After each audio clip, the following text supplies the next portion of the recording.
Oh, and Beardsley, it was a great ball by Ablett. And a great goal!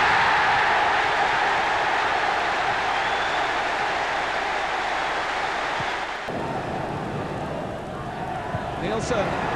Platt! 1-1. Liverpool, not for the first time, undone by a set play.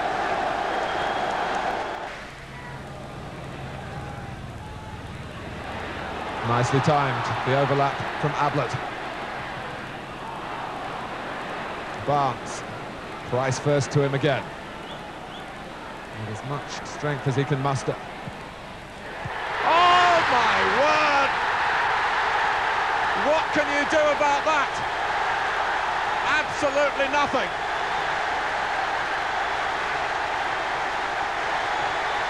Villa thought they were going to hold out, but they reckoned without the brilliance of Barnes inside the final 3 minutes.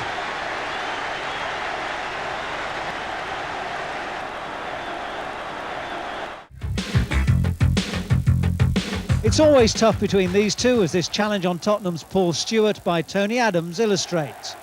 Adams going into Joe Worrell's book in the first minute. It was left to you-know-who to provide the best moment of the first half. Gascoigne's curling free kick going just past the post. And this from a position which had proved so profitable for Gaza in Italy.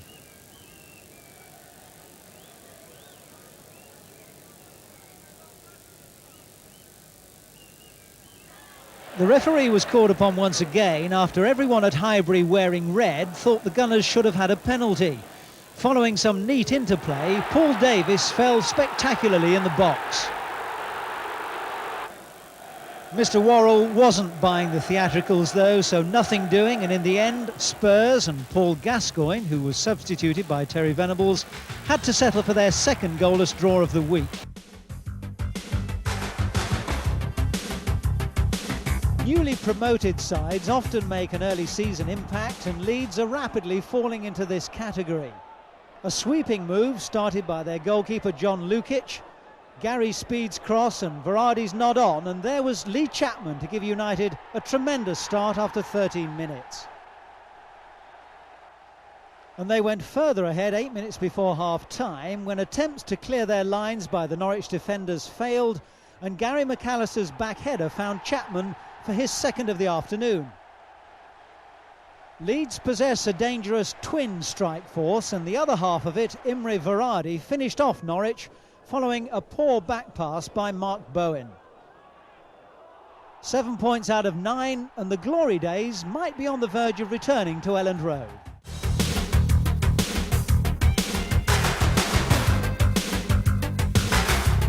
Steve Coppell's team, maintaining the momentum gained from their cup run last season, have got off to an excellent start. They dictated the early play, Ian Wright heading against the bar in the 15th minute. When Gary Thompson crashed one against the woodwork as well, 20 minutes later, it was beginning to look as if it might not be Palace's day. But justice was done 6 minutes before the interval, a cross from their new signing John Humphrey, and there was Thompson to head home from 8 yards.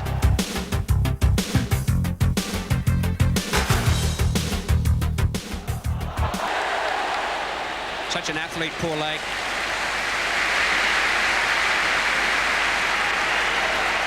Adrian Heath was saying to me yesterday that Lake is as talented a footballer as he's ever played with. That's quite a compliment when you think of the likes of Trevor Stephen and David Platt. Here's Adrian Heath himself. There's talent for you.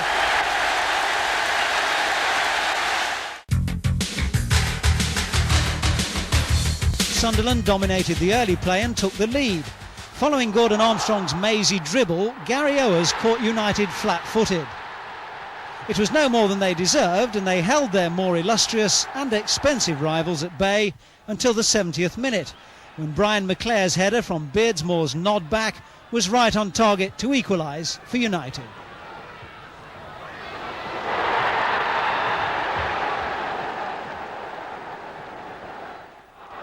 With less than a minute to go, a draw looked an absolute certainty until a superb piece of individual skill from Gary Bennett, the Sunderland captain, consigned United to their first defeat, and joy on Wearside was unconfined.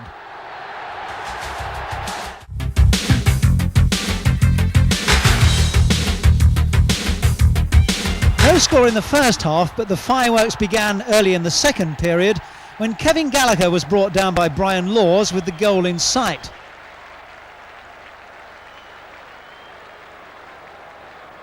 Brian Kilcline converting the first of 4 penalties awarded in the match. 2 minutes later, an innocuous handball by Paul Edwards led to one for Forest.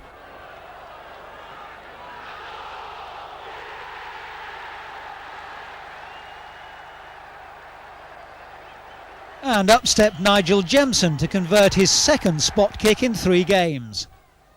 Another innocent-looking handball by Terry Wilson, this one, and another penalty. This time Kilcline failed to convert the opportunity. Forest took the lead when Jemson curled an absolute beauty past Steve Ogrizovich's outstretched fingers.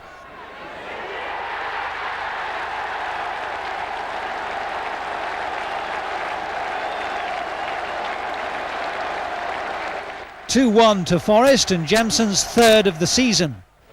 The battle between David Speedie and Des Walker had raged all afternoon.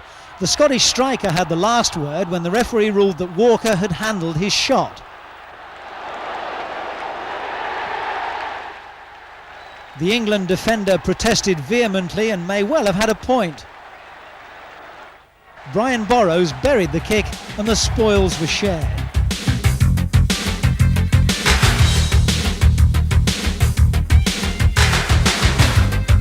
Many pundits made Chelsea their outside bet for honours this season, but if you give away a penalty every time you play, life can be hard.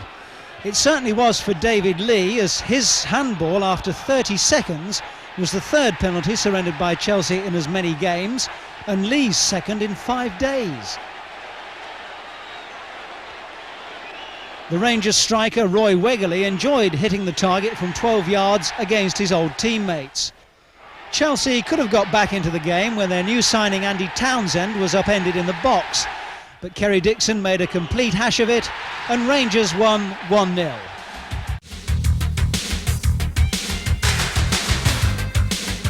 The corresponding game between these two sides yielded 9 goals last season, so fans at the Dell were right to expect another thriller. But the Danish international Lars Elstrup obviously hadn't read the script. His shot passing underneath Tim Flower's body to give Luton the lead, despite a desperate effort to clear by Mick Adams. And 7 minutes later, Elstrup added another, his third of the season, heading home unmarked as the Saints defenders seemed to have disappeared. 2-0 to Luton, and the home fans were beginning to wish they were somewhere else as well, until Matthew Le Tissier, an England prospect, produced another sublime moment of skill, providing Paul Rideout with a simple chance. Southampton were back in the game but couldn't add to that goal as Luton ran out worthy winners in another entertaining match. The Dons had the best away record in the First Division last season, and following their win at Queen's Park Rangers looked like repeating that form. Only 5 minutes had gone when 2 former local Burton Albion players combined to give them the lead. John Gale's shot was scrambled away and Steve Cottrell seized on the rebound.